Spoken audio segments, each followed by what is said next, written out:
Un nouveau numéro, une nouvelle pensée, une fois de plus. Merci. Toye peme nabino nakati ya site nabino bolingaka Léo Nzoleo toye na masolo poto nabino lelo Frank Diongo ndenge nini alobi ndenge tension entre FCC Nakash position des appels qui libala wana sa nene ekufa. Frank Diongo très fâché autour il y a masolo ndenge zaki ya premier ministre ndenge a manqué respect na président de la République yango Frank Diongo a ko répondre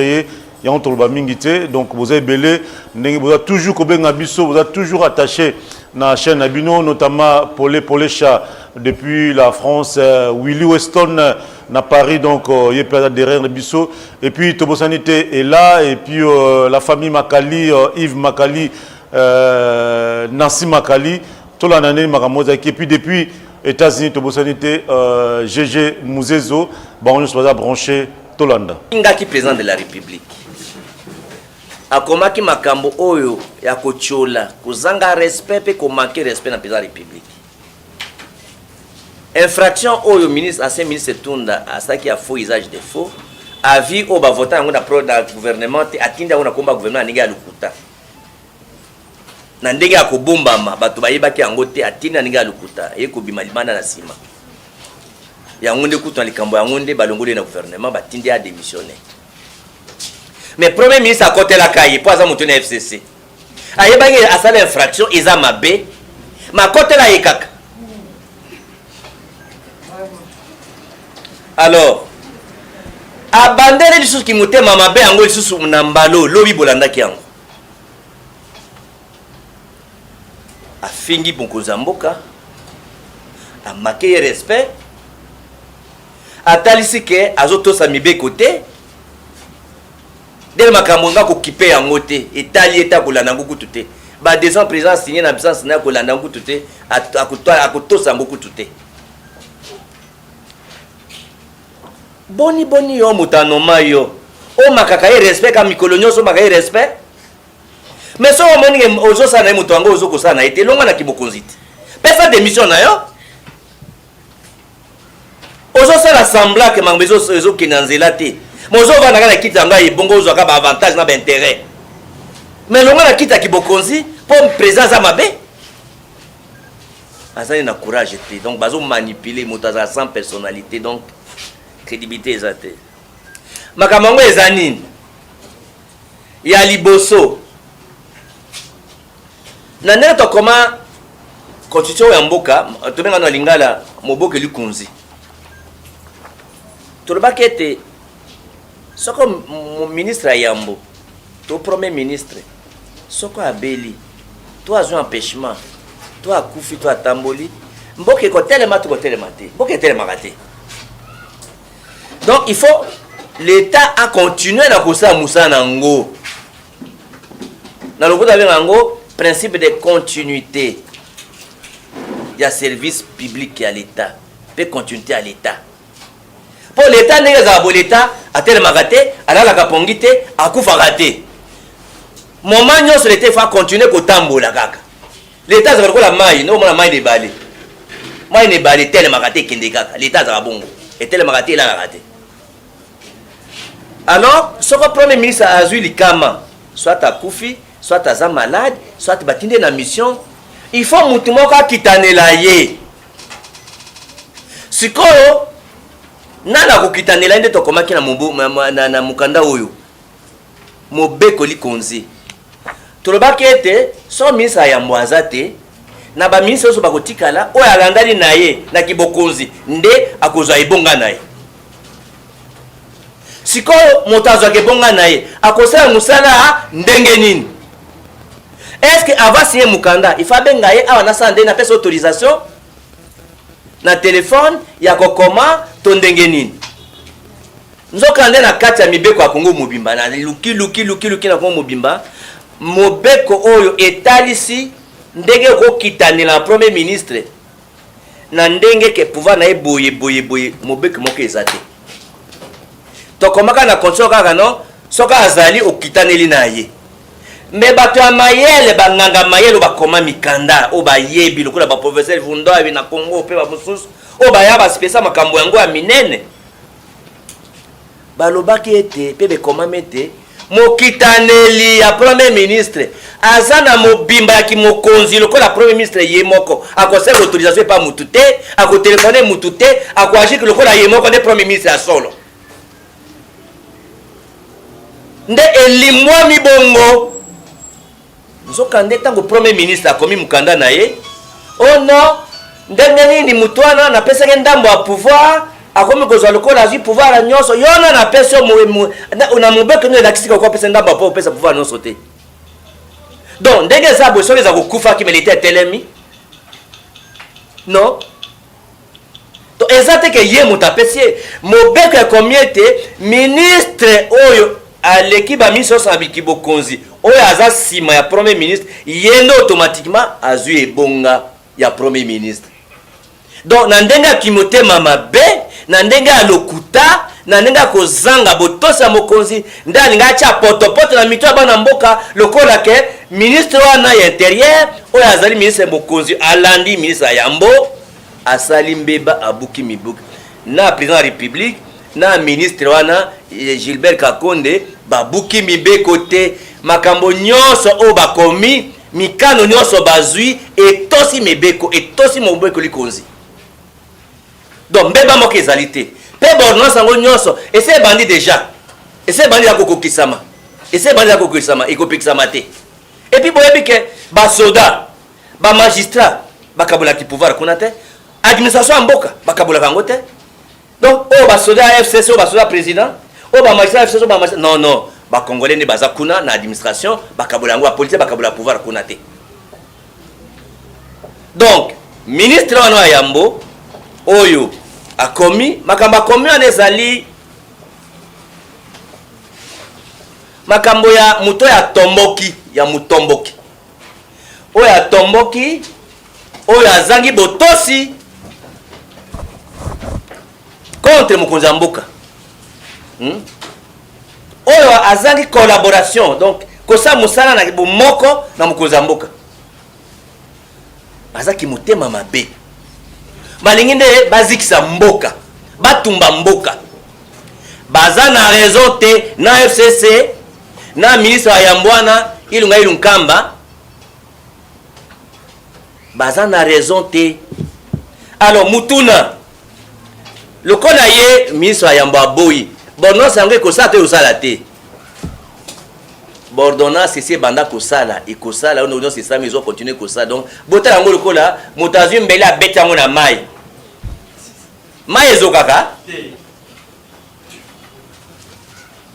obe moto azwi verre ya mai osopi yango na ebale okomona yango bozwa eza kola mwana azosala na zelo eza eloko te ye moko aza na kondima ke makambo alobi alingi asala plaisir bato ya FCC mais ye moko bato ya FCC bazotindika ye mpo alongwa mpo bazwa moto mosusu or nasengi na ye lokola ayebi ke président azosala mosala mabe ok ye alongwa kasi aza lokola lunda bululu alongwaki ntango mobutu makambo nde bazoka na mobutu te alongwaki ti pourquoi azotindaka président asenga démission na ye epuis makambo aboye na FCC bazwa mpe courage ko baloba nono Tshisekedi azosala mosala mabe alors bango mpe baloba libala yango ekufi ti baloba ti basaka chantage balongwa makambo yango occasion yango basezi yango balongwa libala ekufa ozomona mombala azala na décision mombala azala moto aza décision mwasi oyo anyokolinga mingi libala esili balobake nono ndenge eza boye tosilani parce que soko bacontinue kaka boye parce que pouvoir ya l'état congo oyo eza congo ya FCCT chaque jour FCC bazobloke kaka makambo mosala président bazobloke dans l'entretemps tala biloko ezomata chômage ezocontinue bato bazokokolia te ole promesa luka ndenge akoliesa bato lokola maladi oyo yango oyo ezali bazoluka kaka kotia bato kobakisa malaire likolo ya douleur alors nyonso wana ekoliske batinda population badécide baaplike article 64 population bango moko arrêt populaire baboma parlement comme ça majorité yango ezali su te ou bien population baoccupe parlement na bango comme ça député makoma lisu kuna te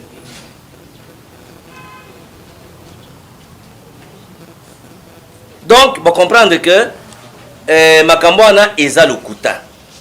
Alors pona kotalisa ke babuki mibeko te, pona kotalisa ke likambo ya liboso pona kotalisa ke ezali mbala ya yambo te nde makambo andise salama. Soko bazaka na raison l'état azali toza na conseil d'état balingaki kofunda ko attaquer ordonnance na conseil d'état esika basambisaka ba décision ya l'état. Soko mokanda ezwami mabe kuna nde basambisaka na conseil d'état soit te ba annuler yango soit se kotalisa ke non bazwi pouvoir ebele babenga lopoto excès de pouvoir na conseil d'état bafundi baattaquer ordonnance na conseil d'état te pour excès de pouvoir to pona ba annuler yango parce que conseil d'état baza pouvoir annuler ordonnance à président. Pourquoi bazo kende kuna te na FCC na ye premier ministre ya mibale bakozwa ordonnance wana bakia na cour constitution bakomi yango ke nono to attaquer yango botala soki etosi constitution te nyonso wana basali yango te mpona kotalisa bino nde bato ya FCC bazotia confusion mpona kotia kao na mboka na kimitema mabe 18 ans babomi mboka oyo eza moke donc mpona bango 18 ans babomi mboka oyo donc il faut baboma lisusu. Donc ndenge eza bobino bana Congo boza ba esclave na bato ya FCC comportement na bango eza lokola eza bien privé na bango toza bakongolais baza ba esclave na bato ya FCC nde ozomona bakanisa mibeko ya mabe bato bakufa badésigne malonda kana ndenge ya mabe kaka mboka ekoma ka ya bango FCC mboka ekoma privé na bango lopango papa na bango atikela bango.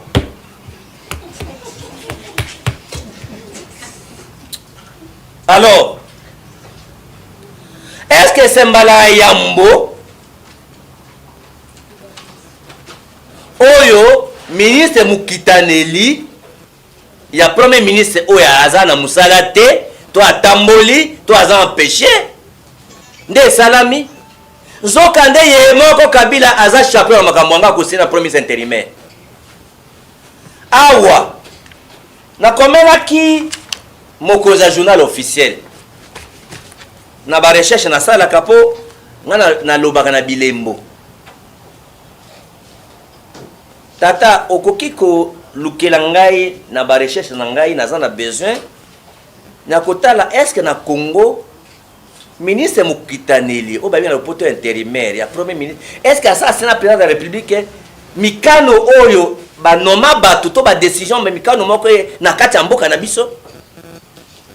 nde atindelaki ngai ebele boy na lettre oyo azongisaki ngai yango ya. Alors nakotangela bino ka misatu oyo nyonso akopesa bino ba journaliste na nde lobaki na français pe na lopoto awa etuluku oyo nyonso ezali oyo Cheo Kitundu azalaki vice premier ministre intérimaire basiana Kabila bango mibale na kotangoleka misatu ya liboso ya ngoyo ordonnance oyo banomaki ambassadeur d'abord banomaki secrétaire général et administration publique Ileka Atoki numéro matricule 401643 banomaki ye le 21 juin 2018 bato basigna Kabila na Cheo Kitundu pour le premier ministre vice premier ministre intérimaire yango na kopesa bino copie nango ordonnance mususu ya mibale po ezebele oyo banomaki ambassadeur na République fédérale na Allemagne kombo na ye Letamba Choha Jano basignaki le 21 juin 2018 Joseph Kabila Kabange pour le premier ministre Léonard Cheo Kitundu vice premier ministre mususu ezali ya misatu oyo banomaki procureur général près à cour constitutionnelle Monsieur Minga Nyamakwei Emmanuel parce que banomi magistrat bozolanda mpo nazozo en désordre oyo na français natangaki yango te oyo banoma procureur général ya cour constitutionnelle Minga Nyamakwei Emmanuel banoma ye le 11 juin 2018 nana signa fait à Kinshasa le 11 juin 2018 Joseph Kabila Kabange pour le premier ministre Léonard Chokitondo vice-premier ministre siko banome mabajwa mususu eza illégal omoni kimitema mabe kimuibi so na bandi kotangela bino awa j'ai 60 ordonnances oyo basigna yango na contre saint mususu kutu premier ministre asigna yango te même intérimaire asigna yango te barevocable Kabila asigna ye moko alors oyo akozala besoin ya baordonnance wana mususu na kotalisa bino mais oyo 13 oyo peut-être 15 ou bien les 20 ordonnances naza nango awa na sélection 20 ordonnances napesa bino comme ça bakende wangana bozomona kimotema mabe est-ce qu'un premier ministre oyo ayebi makambo bato FCC dali barete musa transmission ezawa Nehemi Mulanya mutasinaki yango lokola oyo ya ba lokola ordonnance oyo ya ileka oyo ya CDG ileka moto a transmettre lettre yango Nehemi Mulanya ye moto numéro ya FCC ayebi yango Nehemi mutasinya bozo yango botala lettre attention Nehemi mutasinya yango ye moto numéro ya FCC sikoyo omoni baso biloko nyonso donc bazoba biso ba congolais baza bazoba hein. Parce que moi, dans mes recherches, je suis parvenu à avoir même ma lettre en transmission. Parce que moi, je Frank Diongo a une haine à Batouté, j'ai le devoir de vérité. On a sur Peter Chanazawana. J'ai le devoir de vérité. J'ai le devoir de vérité, mes amis. Nagati ke boyoki siko ke non. Balingaki ko croit que bana mboka, moyen ba vérité ezate. Or, Frank Diongo a un devoir de vérité. Il faut que tu ça na mboka zela pour batambola bon comprendre que bato o babomi mboka pendant 18 ans balingi de bakunda yango basi babomi yango balingi bakunda yango donc il faut pas que tinda biso to récupérer pouvoir de biso nyonso nakanisi suka nanga wana yo tata soko omoni kozo kokate démissionner na premier ministre c'est tout. Au mindondo comment yo FCC on moni que liba yango ezo salimateur bon so masi azafie yo droit décision soko ibino nde boza basi alors liba beza mabi moi ça longa yimo kopeti